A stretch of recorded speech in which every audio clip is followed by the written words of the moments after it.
Hello दोस्तों, स्वागत है अपने YouTube चैनल MS क्लासेस में। मैं मोहित कुमार आप लोगों को स्वागत करता हूं। चलिए दोस्तों, तो हम लोग पिछली वीडियो में देखे हुए थे प्रेजेंट कंटिन्यूअस टेंस के कुछ स्ट्रक्चर देखे हुए थे और एग्जाम्पल के माध्यम से हम लोग समझे हुए थे। चलिए दोस्तों, तो आज हम लोग समझेंगे और पढ़ेंगे भी। चलिए, तो हम लोग वहाँ पिछली वीडियो में देखे हुए थे प्रेजेंट कंटिन्यूअस टेंस के structure, positive structure, negative structure. आज हम लोग देखेंगे इंट्रोगेटिव स्ट्रक्चर, यानी कि यस नो क्वेश्चन। कहने का मतलब होता है कि देखिए, हम जब क्वेश्चन करते हैं तो कहीं ना कहीं हम लोग का तौर तरीका कुछ अलग ही होता है। चलिए, तो हम लोग देखते हैं इंट्रोगेटिव स्ट्रक्चर और इसके नेगेटिव भी देखेंगे। देखिए दोस्तों, हम लोग वहाँ देखे हुए थे स्ट्रक्चर पॉजिटिव रूप से और नेगेटिव रूप से। अब यहाँ देखेंगे इंट्रोगेटिव।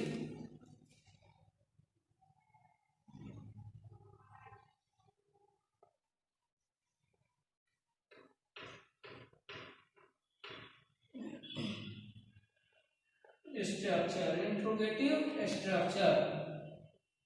चलिए दोस्तों, तो हम लोग शुरू करते हैं। जैसे कि हम लोग सिंपल प्रेजेंट टेंस में देखे थे हेल्पिंग वर्ब के रूप में डू और डज को आगे पहले लगाते थे, उसी तरह हम लोग सिंपल कंटिन्यूअस टेंस में, प्रेजेंट कंटिन्यूअस टेंस में अब देखेंगे कि डू हेल्पिंग वर्ब के रूप में इज, एम, आर का प्रयोग करेंगे, ताकि अब देखिए किस तरह हम लोग लिखते हैं। कल भी हम लोग देखे हुए थे पॉजिटिव स्ट्रक्चर में subject plus am is are plus V1 V4 plus object plus complement. तो उसी प्रकार हम लोग सेम मेथड रहेगा। लेकिन देखिए यहाँ क्या होता है कि जब हेल्पिंग वर्ब मेरा यहाँ प्रश्नात्मक स्ट्रक्चर बनेगा तो हेल्पिंग वर्ब बीच से उठकर कहाँ चलेगा, पहले चलाएगा।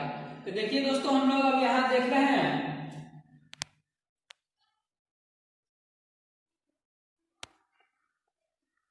M is are plus subject plus V4 plus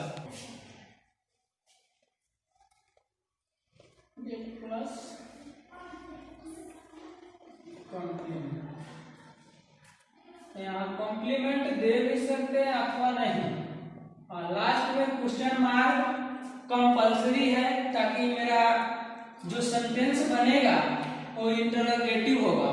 तो देखिए अब क्या होगा स्ट्रक्चर,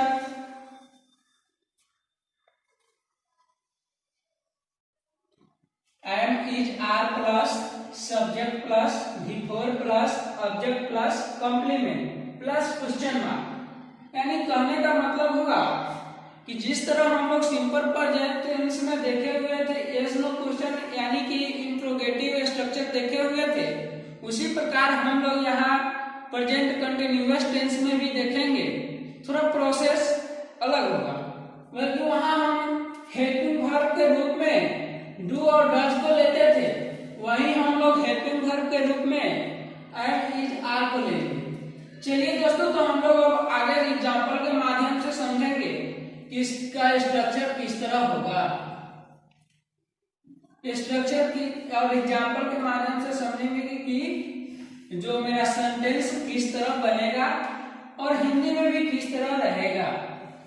चलिए, तो बहुत अच्छी एग्जांपल के साथ हम लोग समझते हैं। क्या आप लोग मुझे याद कर रहे हैं? क्या आप लोग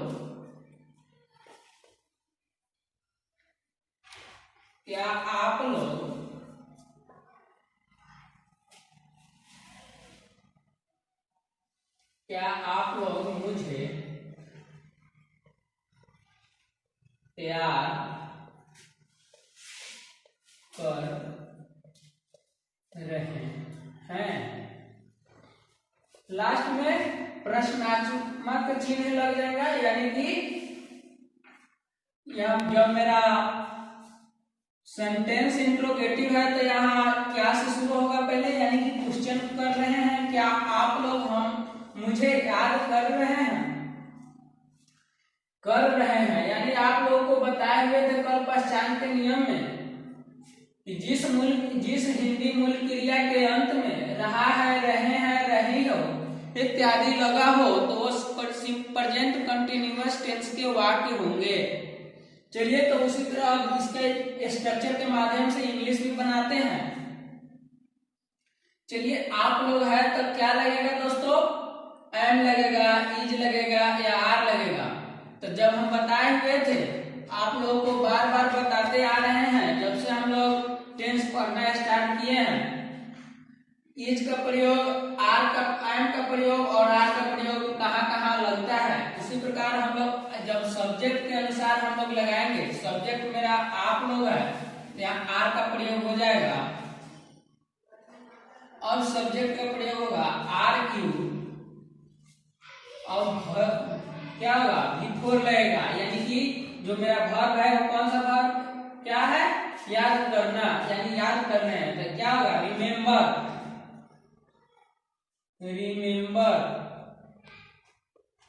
तो रिमेम्बर से रिमेम्बरिंग हो जाएगा।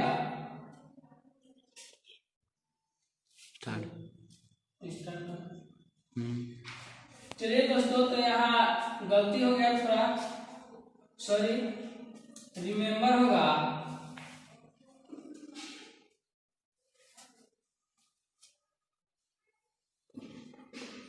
रिमेम्बरिंग। अब देखिए ऑब्जेक्ट क्या है, तो मुझे आर यू रिमेम्बरिंग मी, क्या आप लोग मुझे याद कर रहे हैं। तो देखिए अब नेक्स्ट एग्जाम्पल की तरफ हम लोग बढ़ते हैं। क्या हुआ आज,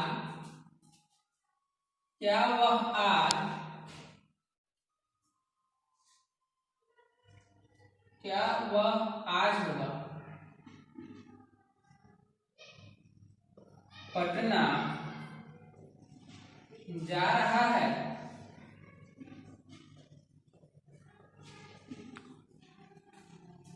क्या वह आज पटना जा रहा है।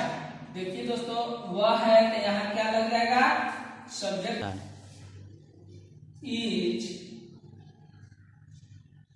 और वो सब्जेक्ट मेरा ही है तो वह है तो ही लग जाएगा, इज ही। अब वर्ब लगाएंगे going to Patna today,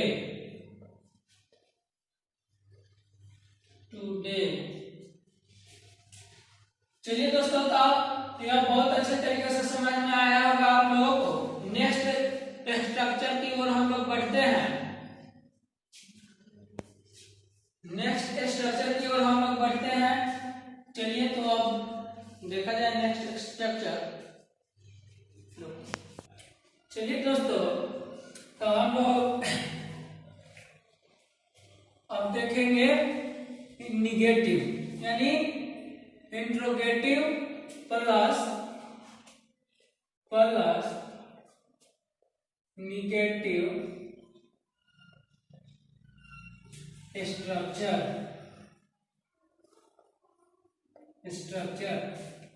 present continuous tense के अब हम लोग negative interrogative plus negative structure देखेंगे।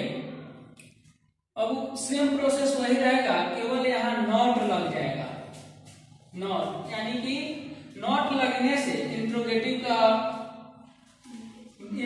सेंटेंस दर्शाता है। जब भी मेरा हिंदी के वाक्य अगर निगेटिव हो तो जब हम इंग्लिश बनाते समय क्या लगाएंगे, नॉट लगाएंगे।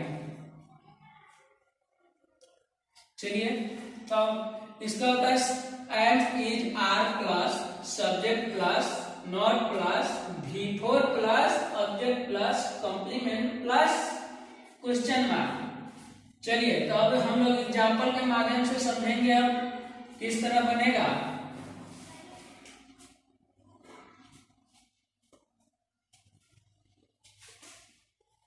क्या आप लोग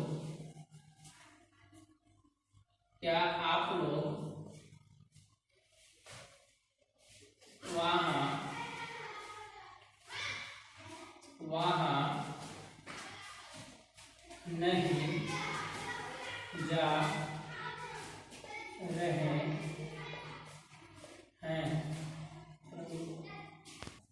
चलिए दोस्तों, तो कुछ प्रॉब्लम हो गई थी इसलिए हम लोग थोड़ा डिस्टर्ब थे। चलिए फिर अब कंटिन्यू होगा। क्या आप लोग वहां नहीं जा रहे हैं, तो कैसे बनेगा? आप लोग है तो आर लग जाएगा। आर यू नॉट गोइंग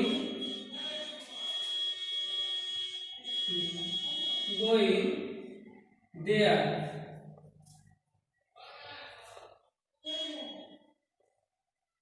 चलिए अब देखते हैं हम लोग।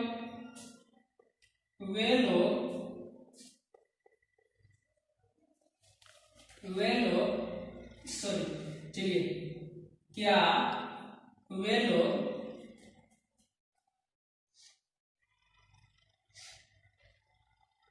मुंबई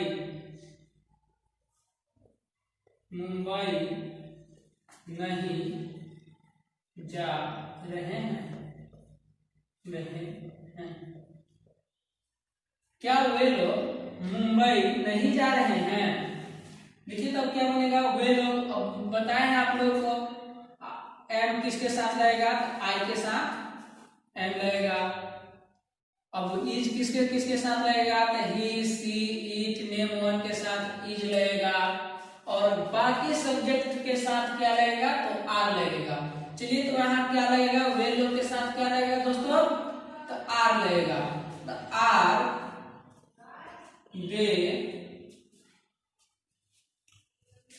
दे नॉट गोइंग टू मुंबई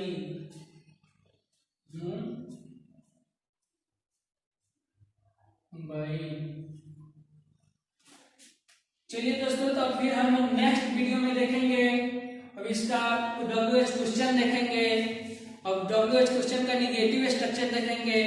चलिए दोस्तों, तो थैंक यू। अभी तक आप अगर इस चैनल पर नए हो तो सब्सक्राइब करना नहीं भूलें।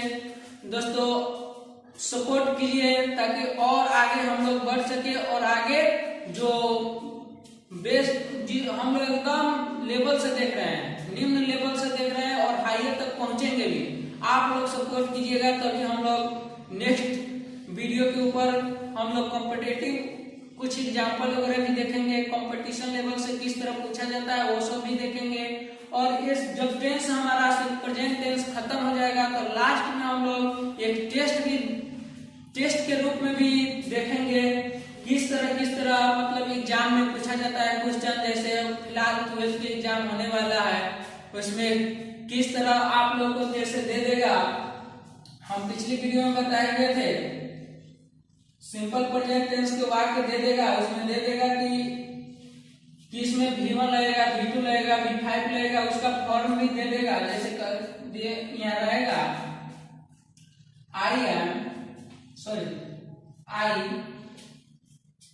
आई इट मैं खाता हूं। यहाँ दे देगा ईट भी दे देगा, इसमें डॉट डॉट डॉट करके रहेगा, इसके साथ रहेगा ईट भी रहेगा, इट्स भी रहेगा, एम भी रहेगा, उसके बाद में हैव भी रहेगा, इसके बाद नॉन ऑफ दीज रहेगा, नॉन ऑफ दीज रहेगा। अब आपको कहेगा ये 4 ऑप्शन रहेगा। अब कहेगा कि इसको पूरा कीजिए तो डॉट डॉट करके रहेगा। तो आपको जब पता ही नहीं रहेगा कि किस टाइप से पूछा जाता है और किस टाइप से बनाया जाता है तो आप क्या लिखिएगा। तो दोस्तों अगर कहेगा कि सिंपल प्रेजेंट टेंस में आप लिखिए, अगर कहेगा कि प्रेजेंट कंटिन्यूअस टेंस में लिखिए, यानी कोई भी अगर टेंस का प्रकार भी देगा कि आप इस टेंस में इसको चेंज कीजिए तो आपको पता रहेगा तब तो कीजिएगा ना।